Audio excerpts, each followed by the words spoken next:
Good morning friends. जैसा कि आप लोगों ने हमारे वीडियो में कमेंट भी देखे होंगे कि कोई कह रहा है कि मेरे हस्बैंड वकील हैं और मैं लोगों से पैसा ऐंठना चाहती हूँ, पैसा कमाना चाहती हूँ। तो मैं आप लोगों को बता दूँ कि ऐसा बिल्कुल नहीं है। आपकी मर्ज़ी, आप हमारे ऊपर ट्रस्ट करें या ना करें। और मैंने तो आप लोगों से पैसे माँगे नहीं कि भाई ये मेरा अकाउंट नंबर है और आप मुझे पैसा दे दीजिए। मैं तो कह रही हूँ कि जो केस होगा, जो वकील लड़ेगा वो फ़ीस तो लेगा ही लेगा। जितना अच्छा वकील करेंगे उतनी ही ज़्यादा फ़ीस होगी। तो आप लोगों से मेरा विनम्र निवेदन है कि आप में से जो कोई जुड़ना चाहता है, सीधे आप वहाँ वकील से मिलेंगे तब आप पैसा दीजिए, आप अपना प्रूफ़ लेके आइए। और आप सभी लोग जानते हैं कि यूनिटी में ही ताकत होती है, अकेले कोई कुछ नहीं कर सकता। हालाँकि मैं अंकित चौधरी सर से भी बात कर चुकी हूँ और वो एमएस कॉम्पिटिशन वाले सर से बात कर चुकी हूँ, क्रिएटिव करियर आशीष सर से बात कर चुकी हूँ। तो कोई भी ग्राउंड लेवल पे आके नहीं बोलेगा, हालाँकि सबने इस चीज़ को एक्सेप्ट किया है कि ये गलत हुआ है। बहुत लड़कियों के साथ गलत हुआ है, नंबर इतने कट ऑफ के ज़्यादा होने के बावजूद भी नहीं लिया गया है। तो हालाँकि किसी सर ने तो सजेशन दिया कि हम लोग आयोग जाएँ, लेकिन आप लोग भी जानते हैं कि आयोग जाके कुछ नहीं होगा। और जो लोग कह रहे हैं कि नॉर्मलाइज़ेशन को चैलेंज नहीं कर सकते हैं, तो हमारे नोटिफ़िकेशन में कहीं भी नॉर्मलाइज़ेशन का जो फ़ॉर्मूला है वो लिखा नहीं गया था। चाहे एडवर्टाइज़मेंट उठा के देख लीजिए, चाहे नोटिफ़िकेशन उठा के देख लीजिए। कहीं पर भी आप देखेंगे कि नॉर्मलाइज़ेशन का जो फ़ॉर्मूला इन्होंने लगाया है, उसका तो इन्होंने कहीं ज़िक्र नहीं किया है ना। तो कौन-सा फ़ॉर्मूला लगाया है? हालाँकि आरटीआई का जवाब भी आज आप लोगों ने देखा होगा, चैनल के माध्यम से जो वीडियोज़ आए हैं कि किसी को भी उन्होंने मार्क्स का रिप्लाई नहीं दिया है। क्यों नहीं दिया है? अगर आप पारदर्शी तरीके से भर्ती कर रहे हो, तो आपको देना चाहिए ना। उन्होंने तो ये टाल दिया कि प्रोसेस चल रहा है, डीबी स्टार्ट करने वाले हैं, इसकी वजह से क्या कहते हैं, उन्होंने मार्क्स नहीं दिए हैं। तो जब जॉइनिंग हो जाएगी तब आप हमें आरटीआई का जवाब दे के क्या करोगे? जबकि आरटीआई का मैक्सिमम टाइम 1 मंथ होता है। 1 वीक में भी वो रिप्लाई कर सकते हैं। तो फर्स्ट डे से लेके 1 मंथ होता है कि वो कभी भी रिप्लाई कर सकते हैं। तो जो रिप्लाई उन्होंने दिया है, तो उसमें उन्होंने लोगों के मार्क्स क्यों नहीं बताए हैं? और बहुत सी लड़कियाँ हैं जिनका क्या कहते हैं रिकॉर्ड खो गया है, वो मार्कशीट की कॉपी नहीं है उनके पास, पेपर भी खो गया है। तो क्या करें? हाथ में हाथ पे धरे रह के तो नहीं बैठ सकते ना। लेकिन जिनके पास प्रूफ़ है, उन्हें क्या दिक्कत है? उनका प्रूफ़ हम लोग लगाते हैं, बाकी सारे के सारे लोग उसमें ऐड हो जाते हैं ना। रिकॉर्ड तो आयोग को देना पड़ेगा ना कि आपने नॉर्मलाइज़ेशन में हमारे कितने माइनस घटाए हैं, कितने बढ़ाए हैं, क्या किए हैं। तो इसलिए आप लोगों से विनम्र निवेदन है भाई, मैं किसी से अपना अकाउंट में पैसा नहीं माँग रही हूँ। जिसको जिस टॉपिक पे बात करना है, क्या कहते हैं, हमारा ये नंबर है, मैं बोलती हूँ 8737985687 पे आप कॉल कर सकते हो। तो बेहिचक आपको जो भी पूछना है आप पूछ सकते हो। प्लीज़ गलत गलत कमेंट ना करें, हमने किसी से पैसा नहीं लिया है और हमारे पास किसी चीज़ की कमी नहीं है। हाँ, मैं अपने आप में सक्षम हूँ, किसी के सामने हाथ फैलाने या किसी से पैसा ऐंठ के खाने की ज़रूरत नहीं है मुझे, भगवान ने ऑलरेडी मुझे इतना दिया है और हमारे पास है।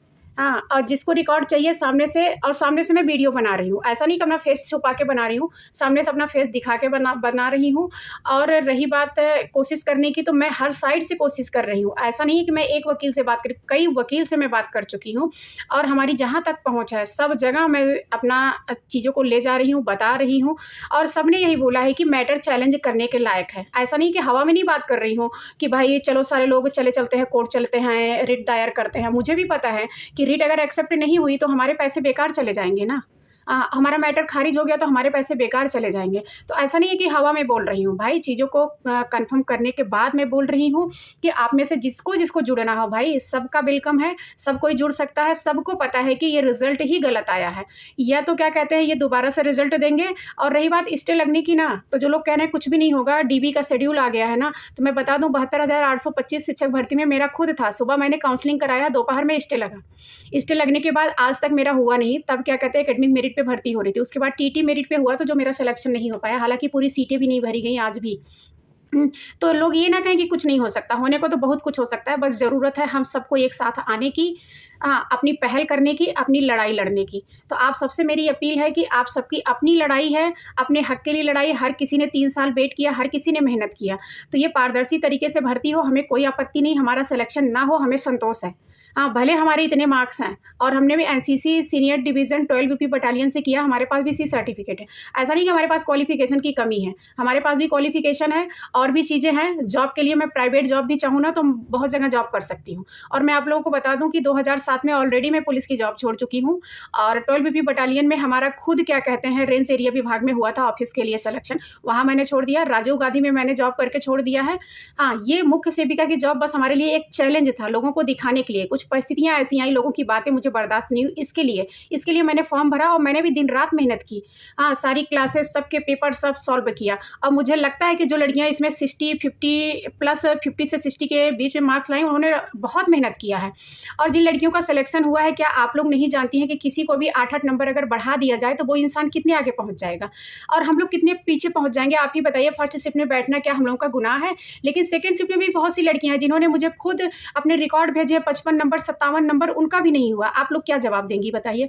और रही एक्यूरेसी की बात क्यों कर रहे हैं? जब 1/4 की माइनस मार्किंग में आपने हमें माइनस कर दिया, तो फिर एक्यूरेसी किस बात की? या तो हमारी माइनस मार्किंग नहीं होती, तब आप एक्यूरेसी लेते तो चीज़ें समझ में आती। हाँ, यहाँ किस बात का एक्यूरेसी? सबको जवाब चाहिए भाई, हम वकील के पास जाएँगे तो हर चीज़ का जवाब मिलेगा। और आखिरी में फिर से आप लोगों से अपील है, आप सब लोग एक हो जाइए, एक होके सामने आइए, तभी हमारी लड़ाई होगी और लड़ाई में जीत भी होगी। ऐसा नहीं, आप अभी तक जितनी भी भर्तियाँ हुई हैं, सब में उठा के देख लीजिए कि मैक्सिमम सभी भर्तियों में लड़के थे और सबने अपना हक लिया, लड़ाई किए, सब अपने हक में आगे आए और सबको हक मिला।